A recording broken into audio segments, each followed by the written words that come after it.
Hey horse people, gun people. Shoot, forgot which video I was making. Let's talk about safety gear. And I got reminded of this because somebody went shooting and got brass down their glasses. So, when you're going shooting, a lot of people will tell you make sure you have headgear, ears, and eyes. Now the eyes can do a few things. Some people wear the bright yellow ones. It makes things brighter. Some people would rather clear. Some people wear the sunglasses.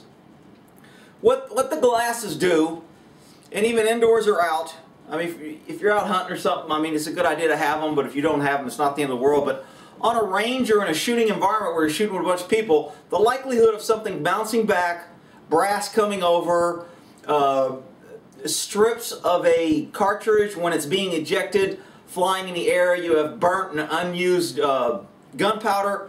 So eye protection does a lot of things. It protects your eyes from the flying things. It also protects your eyes from the brass case it's hot. Now, just because you have glasses on doesn't mean it can't go in between here, which is why you wear a bill hat. Most people say they like a full brim hat because then it protects the neck, the ears, and the collar, and the likelihood of brass falling down your shirt or down these areas with a full brim hat is less than with a short brim hat. Of course, that goes up if you have no hat and no brim, because then anything falling will hit you in the head. It can burn your head. It will hit you in the ear. I've seen brass land in all kind of places, and then you get people doing the dance and the jig, and they got a gun in their hand, they got a hot brass, and they start pointing their gun at people. So it takes a lot of discipline. The more you shoot, the more you learn, and if you get brass, you kind of keep your gun downrange, you kind of deal with it. But sometimes in a new and inexperienced shooter, when they get brass, they either throw the gun, they drop the gun, or they turn around, they go, ah, they start running and they're pointing a gun at everybody. So it causes safety issues. So on a range or shooting environment, that's why you wear glasses, hat, and ear protection. Now, I didn't bring a little foam protection on here, I don't think. No, I must have forgot it. This is Buddy and Mr. T's little stockings. I haven't put them out yet. Santa's going to bring them to him. That's for my horsey people. But ear protection. Some people will just wear the ears. Now you have ears where the thing goes across the hat like this and comes down, or like this when it goes across the back of my neck, so it doesn't interfere with the hat. So these earplugs are designed specifically to go around the back of my neck so it doesn't interfere with the hat. Some will have a wide strap on top to actually help hold the hat down, but you can't have a full rim hat with these earplugs. What you can do is they have the little foam earplugs that you put in, and some people, if you've never put them in, you don't just shove them in, you run them between your fingers, and it says that. Most people don't read directions, but if you've been around guns enough, you know the foam, you rub it between your fingers, you make them into a point, you put them in your ear, and you hold it there until it expands. So when you put the foam plugs in, I see a lot of people put foam plugs, they squeeze them in the ball, they shove them right there, and they let them. That doesn't give you good ear protection. You want that long piece of that earplug in your ear canal. And the only way to get it in there is to roll this to a point with your fingers, and then you put it in there and twist it. It goes in there pretty deep, and then it expands in the ear canal, and that's how you get your best ear protection. Now these ears, I don't know if it says on it, most of these external ears are like 27 decibels or something. It protects up against or blocks out everything or something. The foam usually get 30 or 32. Now that's going to give you more protection. The higher number, the more protection. What I do, especially if I'm shooting a rifle, I learned this from the military, getting my damn ears wrong a million times, is I put the foam earplugs in and I put this over them. So I have two sets of ears. Helps protect my ears. If you're shooting a gun, sometimes when you're shooting a rifle, this will slide this back. And if you don't have a second set in there, you hear that bang. Sometimes if you get a hot brass or somebody bumps you, it'll knock it off. Sometimes if you can't hear, people go like this to hear, they forget that it's off, and then they shoot and they end up, ow, my ear's ringing. If your ear rings, permanent ear damage has just occurred. How deep and how permanent it is and how bad it is how long it rings after the incident. So when you shoot a gun on a range and your ears ring for 5 or 10 seconds, permanent ear damage occurred, but it wasn't that severe. But if you do that over time, the more times it happens, the less likely yours are going to, and then you'll end up like me where you hear ringing up, answer that phone! you hear ringing all the time and it won't stop. So 2 sets of ear protection.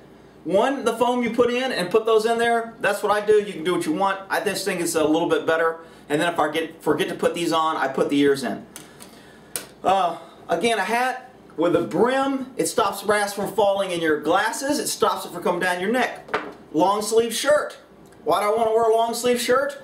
Because brass will hit my arm. And if I'm holding a gun and brass sticks there, normally it bounces off. It's not that big a deal. Sometimes on a hot brass, it sticks. And that's the issue. When you got a piece of brass burning into you and it kind of sticks and you got to knock it off or rub it off, that sometimes, you know, your instinct to survive forgets your instinct to be safe about pointing a gun down range. So by having a long sleeve shirt, you protect your arms.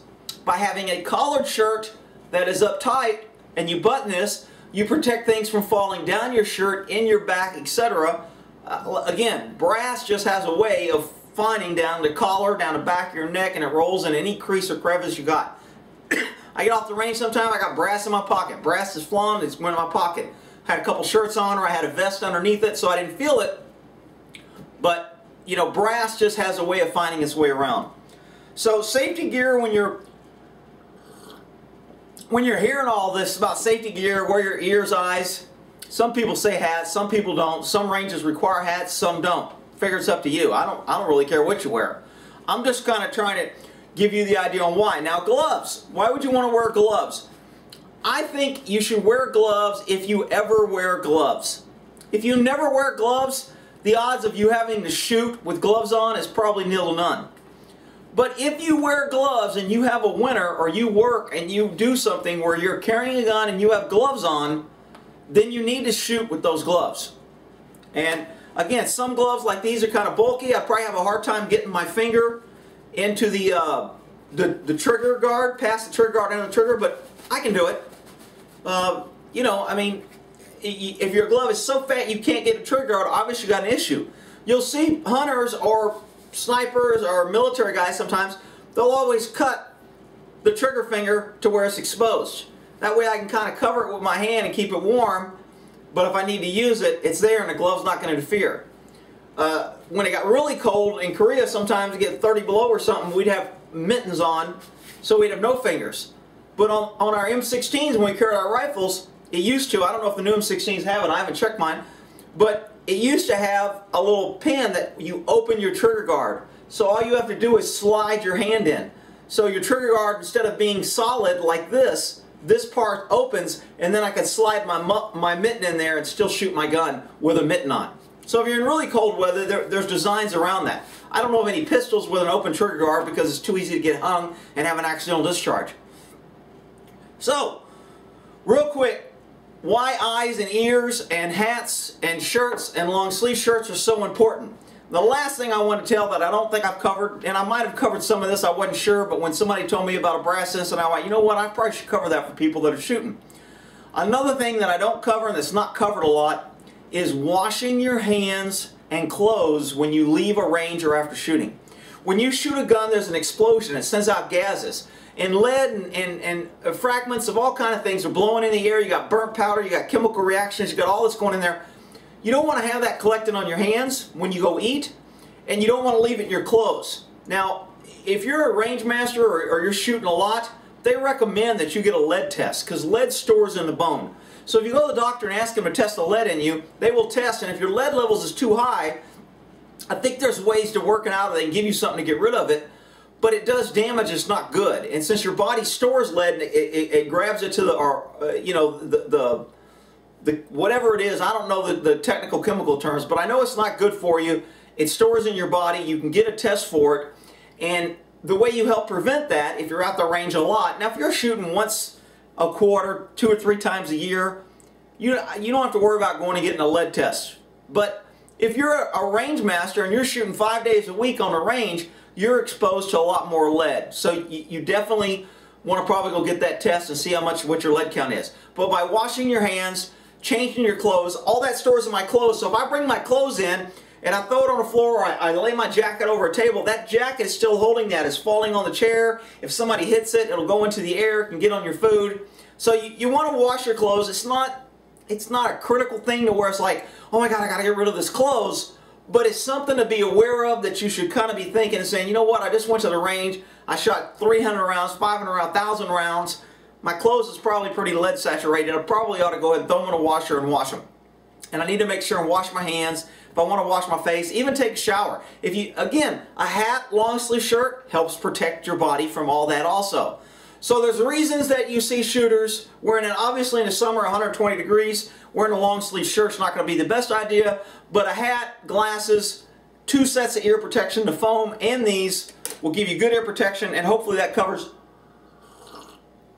the safety aspect of shooting, going out to the range, having fun, not coming back with burns and scars and lead poisoning. Alright, we'll leave that there. Hope that helps. Buddy Mr. T, you're good boys.